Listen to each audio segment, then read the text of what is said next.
अस्सलामुअलैकुम जी, की हालत तमाम लोगों का। तो सब तो पहले यही कि पंजाब के लोगों वास्ते इस्लामिक साथी के की दुआ करो। बड़ी जड़ी मुसीबत है इस टाइम पूरे पंजाब से। पानी तो यकदम आ गया, लेकिन पानी यकदम आने नाल बहुत सारिया किसानियत हो गया, बहुत सारे बाप हो गया कि बड़ा मुश्किल वक्त है कि अपने घर नहीं छकना, माल डंगरां नहीं छकना है। दाने जड़ी पूरे साल की मेहनत होंदी उन्हें छड़ के जाना, पूरी कट्ठा कितों लैणगे। असी जिथे पहुँचे हैं उन्हें की कहते हैं, देखो एक और फैमिली जिन्होंने रेस्क्यू करने वास्ते पहुँचे। 1 घंटे का सफ़र करके, यकीन करो पूरे 1 घंटे का सफ़र करके रेस्क्यू जड़ी पूरी टीम है ना वो पहुँची हैगी इत्थे। ते आ देख सकते हो इत्थे एक छोटा जिहा स्कूल सी, बिस्मिल्ला पब्लिक स्कूल जलालपुर, ठीक है ना। तो उहदे नाल है देखो इत्थे यह सूरत हाल है जी। सामने आ देखो जानवर खड़े ने, कुछ जानवर कुछ चीज़ां इत्थों जड़ा ना रेस्क्यू करांगे इंशाल्लाह। यह देखो, हाँ हाँ यह देख सकते हो यह सारे मकान डुबे हैं। तो इत्थे इन्हां दा कुछ माल रेस्क्यू करांगे। इत्थे तो कुछ चीज़ां जड़ियां वो रेस्क्यू करके लैके। अस्सलाम वालेकुम। अस्सलाम वालेकुम। क्या हाल है? ठीक ठाक हो? खैरियत है? आस पास से बांध लाता है। अच्छा आ देखो जी, उधर भी पानी है, इधर भी पानी है। तो दरम्यान च इन्हें छोटा जिहा एक बंन ला के ना जानवरां नूं कुछ ना कुछ सेव किया होया है। कुछ जिहड़े इत्थे जवान ने उन्होंने सेव किया होया ते रेस्क्यू वाले इन्हां नूं इत्थे ओह करन आए ने रेस्क्यू। देख सकते हो इत्थे तमाम जानवर इन्होंने कोई ना कुछ सेव किए ने, लेकिन दूसरी साइड ते जड़ा ना वो पानी हैगा वा। है बहुत खतरा है। देखो बांध के हिसाब से बहुत खतरा है, पानी धरे चढ़ते तो खत्म हर चीज। अच्छा ये तो छोटा बांध है, उधरों भी किसी टाइम ही टूट सकता है ना।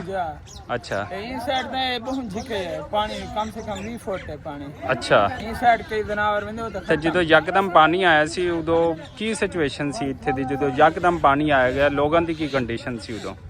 खराब सी, कमरे डग गए ने सारा कुछ। अच्छा ठीक हो गया। चलो जी हुण इत्थों कुछ चीज़ां नूं थोड़ा बता के लोड दा पकड़ा है। अच्छा ठीक ठीक ठीक है। ਇਹ ਦੇਖੋ ਜੀ ਇੱਥੋਂ ਰੈਸਕਿਊ ਨੌਜਵਾਨ ਆ ਦੇਖੋ ਜਿਹੜੇ ਛੋਟੇ ਜਾਨਵਰ ਨੇ ਉਹਨਾਂ ਨੂੰ ਰੈਸਕਿਊ ਕਰਦਾ ਪਿਆ ਹੈਗਾ ਤੇ ਹੁਣ ਅੱਗੇ ਲੈ ਕੇ ਜਾਣਾ ਹੈਗਾ। ਜਿਹੜੇ ਛੋਟੇ ਜਾਨਵਰ ਨੇ ਵੱਡੇ ਵਾਸਤੇ ਇਹਨਾਂ ਕੋਲ ਬੇੜਾ ਆਏਗਾ। ਇੱਥੇ ਕੁਝ ਫੈਮਿਲੀ ਮੈਂਬਰ ਨੇ ਉਹਨਾਂ ਨੂੰ ਲੈ ਕੇ ਜਾਣਗੇ ਤੇ ਬਾਕੀ ਇਹ ਚੀਜ਼ਾਂ ਰੈਸਕਿਊ ਕਰਕੇ ਜਿਹੜੇ ਨਾ ਉੱਥੇ ਮੰਜ਼ਿਲ ਮਕਸੂਦ ਤੇ ਜਿਹੜੇ ਨਾ ਉਹ ਲੈ ਕੇ ਜਾਣਗੇ। ਤੇ ਇਹ ਦੇਖੋ ਛੋਟੇ ਜਾਨਵਰ ਜਿੰਨੇ ਵੀ ਨੇ ਉਹ ਇਨਸ਼ਾਅੱਲਾ ਇਸ कश्ती के उत्ते जाएंगे। बाकी बड़ा बेड़ा आ रहा जिहदे उत्ते इन्हां जानवरां नूं जिहड़ा ना वो लैके जावांगे।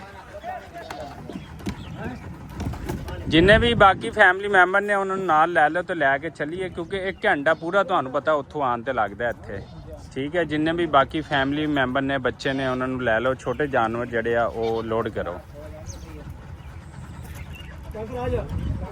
नहीं कोई शै नहीं यार, रेस्क्यू कदी नहीं कराया लैंदी। रेस्क्यू तुहाडी दिन होवे रात होवे फ्री ਤੁਹਾਨੂੰ ਲੈ ਕੇ ਜਾਂਦੀ ਹੈ। ਤੁਹਾਨੂੰ ਕੋਈ ਗਲਤ ਗਾਈਡ ਕਰਦਾ ਹੈ ਕਿ ਜਿਹੜੇ ਪ੍ਰਾਈਵੇਟ ਬੇੜਿਆਂ ਵਾਲੇ ਨੇ ਉਹਨਾਂ ਨੇ ਪਹਿਲੇ ਲੈ ਲਏ ਹੋਣਗੇ ਤੇ ਲੈ, ਲੇਕਿਨ ਗਵਰਨਮੈਂਟ ਨੇ ਹੁਣ ਸਖਤ ਜਿਹੜਾ ਉਹਨਾਂ ਨੂੰ ਕਿਹਾ ਹੈਗਾ ਕੁਛ ਨਹੀਂ ਲੈਣਾ। ਰੈਸਕਿਊ ਦਿਨ ਹੋਵੇ ਰਾਤ ਹੋਵੇ 24 ਘੰਟੇ ਤੁਹਾਡੀ ਹੈਲਪ ਵਾਸਤੇ। ਤੁਹਾਨੂੰ ਪਤਾ ਹੈ ਕਿ ਜਿਹੜਾ ਇਹਨਾਂ ਨੂੰ ਕੀ ਕਹਿੰਦੇ ਮਦਦ ਕਰਦੀ ਹੈ। ਦੇਖੋ ਲੋਡ ਹੁੰਦੇ ਪਏ ਤੇ ਕਿਸੇ ਨੂੰ ਕੋਈ ਪੈਸਾ ਨਹੀਂ ਦੇਣਾ ਹੈਗਾ, ਠੀਕ ਹੈ।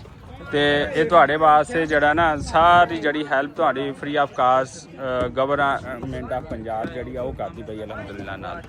ਆ ਦੇਖੋ ਜੀ ਰੈਸਕਿਊ ਵਾਲੇ ਹੈਲਪ ਕਰਦੇ ਪਏ ਨੇ ਅਲਹਮਦੁਲਿਲਾ ਨਾਲ। ਇਹ ਦੇਖ ਸਕਦੇ ਹੋ ਇਹ ਸੂਰਤ ਹਾਲ ਹੈ। ਦੇਖੋ ਜੀ ਸਿਰਫ ਛੋਟਾ ਜਿਹਾ ਇੱਥੇ ਇੱਕ ਬੰਦ ਲਾ ਕੇ ਨਾ ਬੰਨੀ ਇੱਥੇ ਮਹਿਫੂਜ਼ ਕੀਤਾ ਤੇ ਬਾਕੀ ਸਾਰੀ ਜਿਹੜੀ ਕੰਡੀਸ਼ਨ ਆ ਨਾ ਉਹ ਤੁਹਾਡੇ ਸਾਹਮਣੇ ਹੈਗੀ ਆ। ਉਹ ਦੇਖੋ ਭਾਈ ਇੱਕ ਉਹ ਰੈਸਕਿਊ ਹੋ ਗਏ ਆਦਨਾ ਪਿਆ ਆਪਣੀ ਮਦਦ ਆਪ ਦੇ ਤਹਿਤ।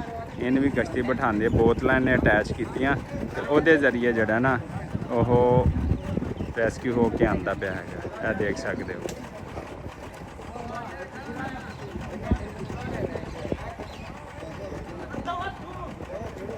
ਚਲੋ ਚਾਚਾ ਜੀ ਨੂੰ ਵੀ ਅੱਡ ਪਜਾਓ, ਬਜ਼ੁਰਗਾਂ ਨੂੰ ਬਿਠਾਓ ਤੇ ਲੋਡ ਕਰੋ ਸਾਰੀਆਂ ਚੀਜ਼ਾਂ।